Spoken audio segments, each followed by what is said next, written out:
Ukraine के खिलाफ जंग में रूस चेचन्या लड़ाकू को भी उतारा जा चुका है। चेचन्या के लीडर ने यूक्रेनी राष्ट्रपति ज़ेलेंस्की को धमकी दी है कि वो कितना भी छिपने की कोशिश कर ले, बच नहीं पाएंगे। इस बीच रूस ने खार्किव और मारियोपोल में हमले और तेज कर दिए। युद्ध के मैदान से जुड़ी खबरों के लिए देखिए टॉप 9 वॉर ज़ूम।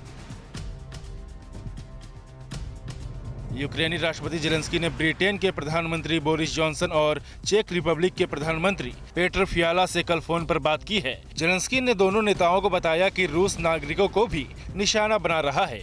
ब्रिटेन के पीएम बोरिस जॉनसन ने कहा कि पुतिन की बर्बर कार्रवाई सिर्फ यूक्रेन नहीं बल्कि पूरी मानवता की परीक्षा ले रही है।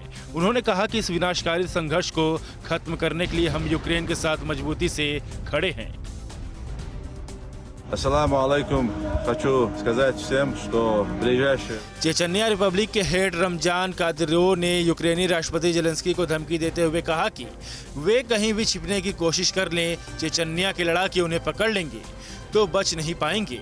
हम उनके साथ उनके करीबी समर्थकों को भी पकड़ेंगे जिन्होंने यूक्रेन की शांतिपूर्ण माहौल को खराब किया है। कादिरोव ने कहा कि यूक्रेनी संसद डूमा के उपसभापति एडम डेलिमखानोव भी यूक्रेन में ही हैं। रूस के लिए यूक्रेन के खिलाफ जंग लड़ने के लिए रूस की वैगनर आर्मी भी यूक्रेन में दाखिल हो चुकी है। युद्ध के मैदान में चेचन्या के खूंखार लड़ाकों की तस्वीरें भी सामने आई हैं। रूस की ओर से लड़ने के लिए चेचन्या के 10,000 लड़ाके यूक्रेन के जंग मैदान में पहुंच चुके हैं। चेचन्या की आर्मी की बख्तरबंद गाड़ियों का काफिला बेलारूस के गोमेल के पास भी देखा गया है। रूस चेचन्या की आर्मी को बेलारूस के रास्ते यूक्रेन में पहुंचा रही है। रूस के हवाई हमले में यूक्रेन के कई शहर पूरी तरह से खंडहर में तब्दील हो गए हैं। जिन शहरों को सबसे ज्यादा नुकसान पहुंचा है उसमें खार्किव, मारियोपोल और इरपिन शामिल हैं। कल रूसी फौज ने मारियोपोल पर 24 घंटे में 22 बार बमबारी की। रूस ने कल 100 से ज्यादा बम इस शहर पर गिराए। मारियोपोल पूरी तरह से वीरान हो चुका है। यूक्रेन ने आरोप लगाया है कि रूस ने बमबारी कर मारियोपोल को जाने वाली मदद को रोक दिया है। कल रूस ने यूक्रेन के खार्किव पर फिर जबरदस्त बमबारी की। रूस ने शहर के करीब एक मैन्युफैक्चरिंग प्लांट में कई मिसाइलें दागी। रूसी हमले में फैक्ट्री पूरी तरह खाक हो गई। धमाके के बाद आग की लपटें दूर तक दिखाई दी। उधर चेर्निहिव के एक घर में 500 किलो का रशियन बम को निकालकर डिफ्यूज किया गया। रिहायशी इलाके में गिरा ये खतरनाक बम अगर फट जाता तो भारी तबाही होती। खार्किव में हर तरफ बर्बादी का मंजर दिखाई देता है। रूस ने कल रात यूक्रेन के खार्किव पर ताबड़तोड़ मिसाइल हमले किए। रूसी हवाई हमले के दौरान खार्किव में लगातार खतरे का सायरन बजता रहा। इस हमले में भारी नुकसान की भी खबर है।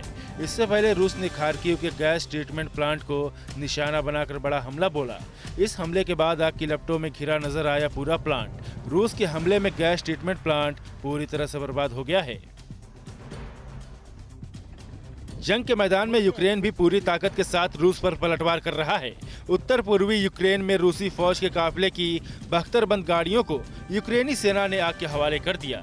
यूक्रेन ने दावा किया है कि जंग के 18 दिनों में उसने रूस के 374 टैंक को तबाह कर दिया है, जबकि रूस ने दावा किया है कि उसने अब तक यूक्रेन के 3,500 से ज्यादा मिलिट्री इंफ्रास्ट्रक्चर को बर्बाद कर दिया है। यूक्रेन के निकोलेव में कल रूस ने एक स्कूल पर हवाई हमला कर पूरी तरह से तबाह कर दिया। रूस के हवाई हमले के बाद स्कूल के आसपास की इमारतें भी जमींदोज हो गई। इस हमले में 4 लोगों की मौत हो गई जबकि 3 लोग बुरी तरह से घायल हो गए। यूक्रेन ने आरोप लगाया कि रूस ने अब तक 7 अस्पतालों को पूरी तरह से बर्बाद कर दिया है।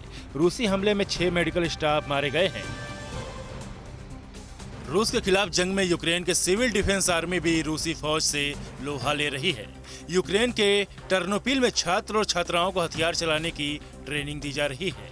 कुछ दिन पहले राष्ट्रपति ज़ेलेंस्की ने भी 18 से 60 साल वाले रिसर्विस्ड यूनिट को 1 साल के लिए अनिवार्य आर्मी सर्विस के लिए आगे जाने की अपील की थी।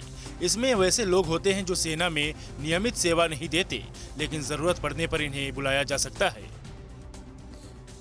अड़ी सोमवार से शुक्रवार शाम 6 बजे सिर्फ TV9 भारतवर्ष पर।